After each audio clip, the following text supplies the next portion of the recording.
Hey, salut tout le monde, bienvenue dans une nouvelle vidéo de Encore un projet. Je tiens tout d'abord à vous remercier pour les 4000 abonnés. On a dépassé enfin un nouveau cap sur la chaîne YouTube. Fait que merci beaucoup de me suivre, c'est vraiment apprécié de votre part. Je vais continuer de faire des vidéos.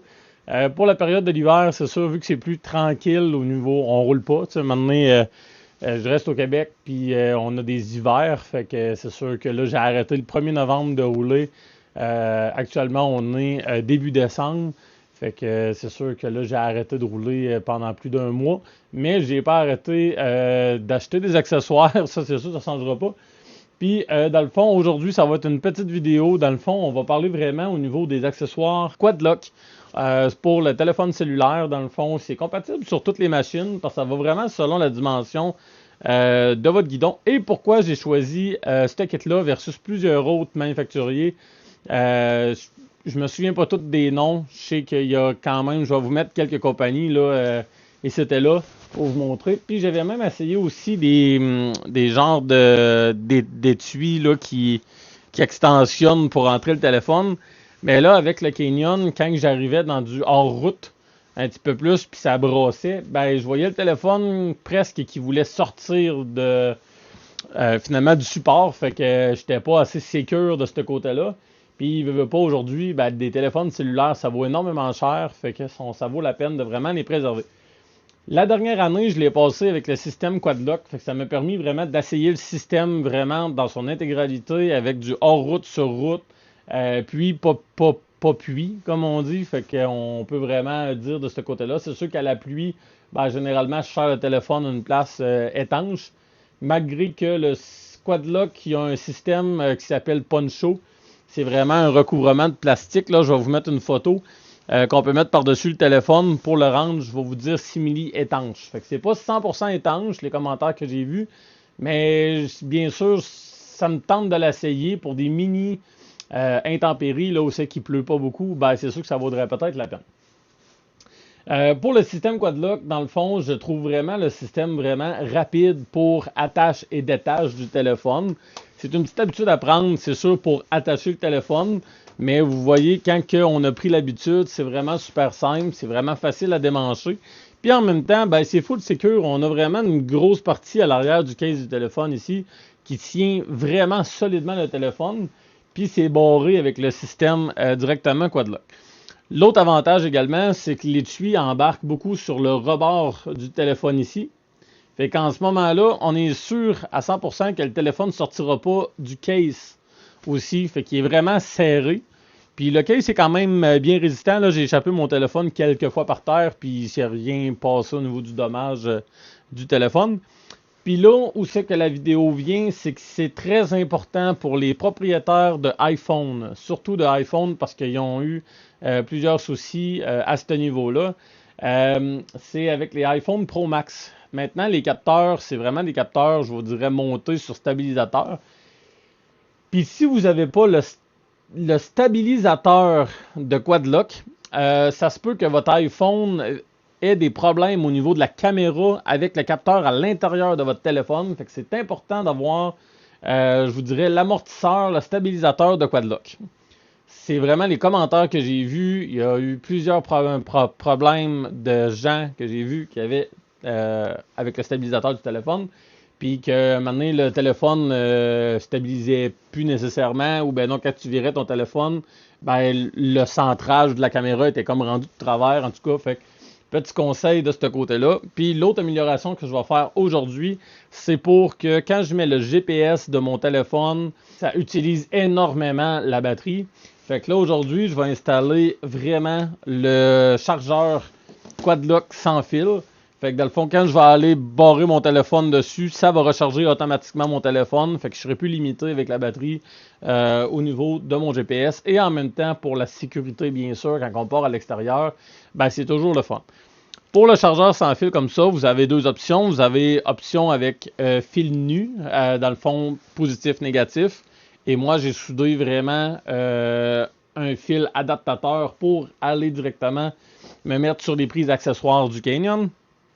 Je vais vous mettre le lien et une photo aussi pour les connecteurs ici. Là. Ça sert vraiment pour tous les accessoires que vous voulez mettre sur votre machine. Ça peut être utilisé, peu importe, pour des chargeurs, ça peut être utilisé pour les lumières de poignée, ça peut être utilisé pour des lumières à l'avant, ça peut être utilisé pour n'importe quoi, là, dans le fond. Fait que je vais vous mettre ça en lien, ça c'est très important. Surtout, c'est plug and play. Moi, la seule affaire que j'ai faite, c'est que j'ai soudé vraiment la prise ici directement sur mes deux connecteurs positifs-négatifs. Je les ai scellés avec du thermo-rétractable. Fait que c'est vraiment une pellicule qu'on chauffe qui va sceller vraiment le fil pour que ça soit étanche par rapport à l'humidité.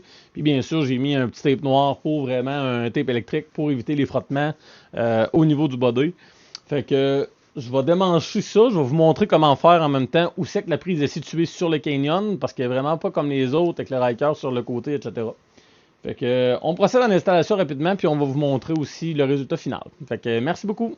Fait que pour commencer, c'est super simple. On va tout simplement, on va pousser sur la clé, puis on va pour retirer le siège. Par la suite, on va simplement tirer ici pour retirer le cache d'en bas. Vous avez deux push-pins ici et vous avez une vis qui est en 8 mm. On retire la clé. Fait que vous avez simplement à virer du sens anti-horaire pour le retirer. Et c'est comme ça qu'on va pouvoir lever ici le par-dessus pour avoir accès, pour être capable de passer les fils. Sur le côté, super simple, on retire ça ici en pesant ici comme ça pour avoir accès au côté, au passage des fils. Pour le devant, super simple, on vire tout simplement les deux. On dépose tranquillement. On retire l'autre panneau de l'autre côté. Ensuite, vous avez une push-pin ici et la même chose à l'opposé de l'autre côté. Vous prenez vraiment tout l'ensemble ici, puis vous avez simplement à tirer comme ça pour démancher le devant de votre Canyon.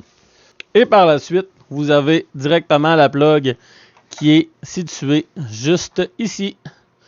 Rendu ici, c'est super simple. On a simplement à dévisser le premier support du dessus. Fait que ça, vous mettez tout l'ensemble ici de côté. Faites attention pour ne pas perdre la vis. Dans l'ensemble directement du boîtier, quand vous achetez le chose ici, vous avez directement le chargeur sans fil comme ça ici et directement la petite plaque avec la vis qui va vraiment être pratique pour vous. Fait que vous centrez comme ça ici, vous le mettez dans la position que vous voulez et on visse. Il va falloir que j'apprenne. Tiens, fait que c'est verrouillé en même temps avec l'amortisseur aussi dessus. Puis vous voyez là, il y a quand même un effet bumper supplémentaire. Fait que là, vous avez juste à peser de chaque côté comme ça ici pour vraiment être capable de déclipper votre téléphone.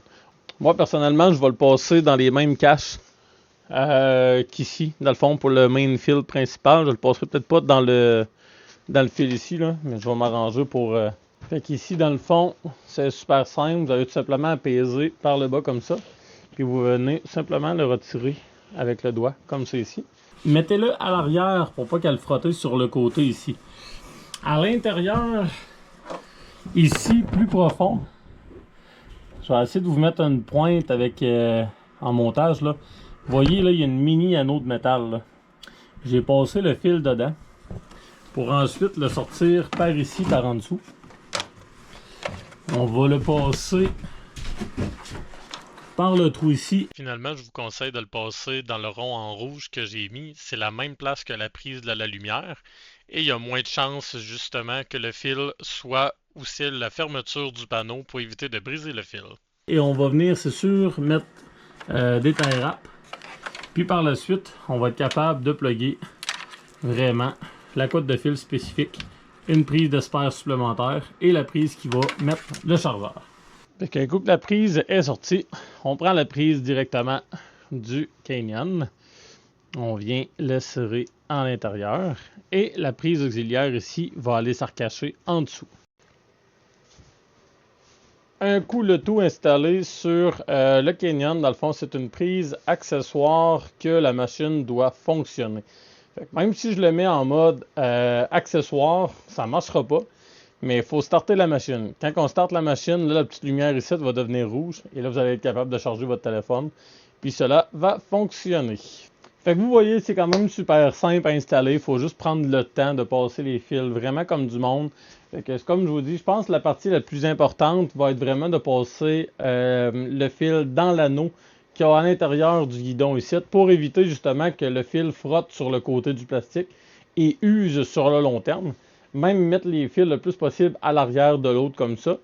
Vraiment le passer du long et dans le trou pour la lumière avant pour être capable d'aller tout serrer ça là. Fait que moi j'ai mis l'excédent de fil là, j'ai pas coupé au cas où que je changerais de machine dans un futur et que, le chargeur soit encore fonctionnel. Ben, en ce moment-là, je vais pouvoir le redémancher et le conserver pour une future machine dans le long terme.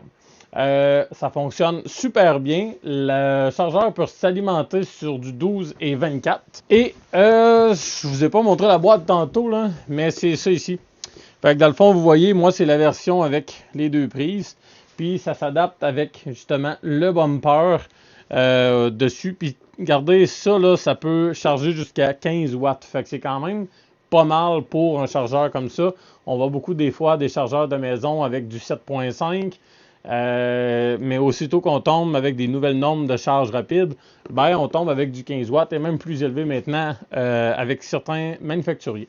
Mais 15 watts, c'est amplement suffisant pour maintenir une charge de GPS en plus de charger le téléphone. Fait que ça va être amplement suffisant. Fait qu'au niveau du chargeur également aussi, il est waterproof. Fait qu'on va tester ça durant l'année 2026 pour vraiment voir si ça va faire l'année, si ça va succomber ou ça va résister à toutes mes sorties que je fais. Mais quoi de là, présentement, c'est le meilleur. Puis il y a un petit rubber ici en même temps qui vient vraiment serrer, qu'il n'y avait pas sur l'autre, qui vient vraiment là aider à rentrer plus serré pour vraiment que l'anneau du chargeur touche. Fait que c'est vraiment simple. Fait qu'installez ça vous-même. Des fois, c'est quand même plus simple d'installer ça vous-même que faire installer ça par quelqu'un. Vous voyez là, on prend directement la petite prise 12 volts. Il se vend aussi le format USB. Fait que le format USB, si jamais vous avez directement une prise USB, comme dans la plupart des machines, là, on a souvent des prises USB de cachet là, sur des grosses machines comme ça. Fait que vous pouvez directement aussi le plugger USB puis c'est transportable dans votre véhicule et aussi sur votre machine comme ça. Fait que c'est ce qui conclut la vidéo. Merci beaucoup d'avoir écouté encore une fois. Pour la période de l'hiver, c'est sûr que les vidéos vont être espacées au mois parce que c'est sûr que j'ai pas autant de contenu que l'été. Mais éventuellement, là, je vais essayer de vous faire d'autres vidéos durant l'hiver.